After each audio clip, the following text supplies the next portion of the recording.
नमस्कार दोस्तों, कानून का दरवाज़ा चैनल में आप सभी का स्वागत है।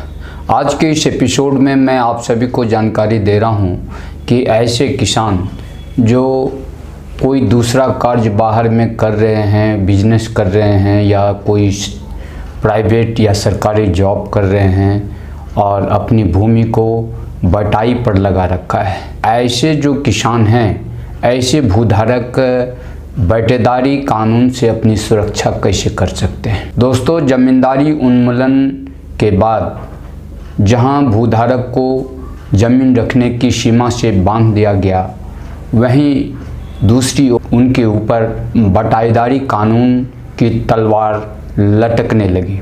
इस तरह से भूधारक काफ़ी परेशान हुए और आज भी इस बटाईदारी कानून के तहत वह परेशान है। इसमें कुछ बटाईदार तो ऐसे भी रहे जिन्होंने भूमि को काफ़ी दिनों से जोतावाद किया, परंतु अक्सर ऐसे लोगों द्वारा मुकदमा किया गया ज़मीन मालिक पर जिन्होंने कभी उनके खेतों में पैर तक नहीं रखा और पैसे के बल पर बहुत सारे लोग ज़मीन पर डिग्री भी प्राप्त कर लिए। ऐसे ज़मीन मालिक को आज भी सतर्क होने की आवश्यकता है।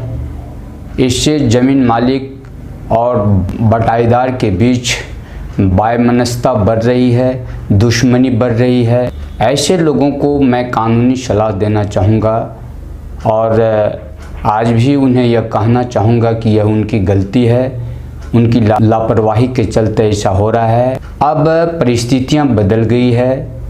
आज 95% भूधारक के पास उतनी ज़मीन है ही नहीं कि उस पर बटाईदारी कानून लागू हो। फिर भी कुछ एक लोग ऐसे हैं जिनके पास ज़मीन है, लेकिन वह भी 10 एकड़ से अधिक भूमि होने का जो प्रमाण है, तो यह उनकी लापरवाही के चलते है, क्योंकि वह जॉइंट प्रॉपर्टी है जो उनके बाप दादा के नाम से ही लगान रसीद निर्गत हो रहा है। ऐसे लोगों को मैं कानूनी सलाह देना चाहूँगा कि ऐसे भूधारक आज भी शीघ्र अपनी ज़मीन को बंटवारा कर लें।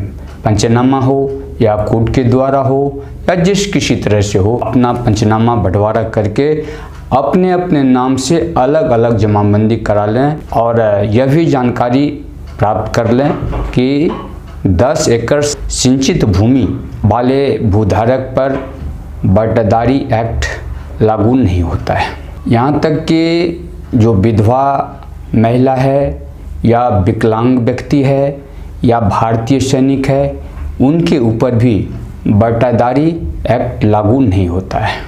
तो यदि आप अपनी भूमि को जो ज्वाइंट प्रॉपर्टी बाप दादा के नाम से चल रहा है और 10 एकड़ से अधिक भूमि शो कर रहा है, ऐसे व्यक्ति यदि अपनी ज़मीन को बंटवारा करके अपने नाम से पंचनामा बंटवारा कर लेंगे और एक तहसील में एक व्यक्ति के नाम से 5 एकड़ भूमि ही हो तो बेहतर है और ऐसे लोगों को कभी भी खतरा नहीं रहेगा। फिर भी मैं किसानों को कहना चाहूँगा कि वह किसी व्यक्ति को यदि बटाई पर खेत देते हैं तो उन्हें पट्टे के रूप में दें, उनसे लीज लिखवा लें। यदि आप इस क्षेत्र में सतर्कता बरतेंगे तो इस तरह के बटाईदारी कानून के तहत मुकदमाबाजी के चक्कर में फंसने का डर ना के बराबर रहेगा। तो दोस्तों, आज की इस एपिसोड में बस इतना ही कहना चाहूँगा। फिर अगले कानूनी वीडियो का आप इंतज़ार करें और अंत में आपसे कहना चाहूँगा कि यदि आपने अब तक हमारे चैनल को सब्सक्राइब नहीं किया है तो उसे सब्सक्राइब अवश्य कर लें, साथ ही बेल आइकन को प्रेस करें और इस तरह की कानूनी सलाह यदि आपको पसंद आती हैं तो उसे लाइक अवश्य करें। धन्यवाद।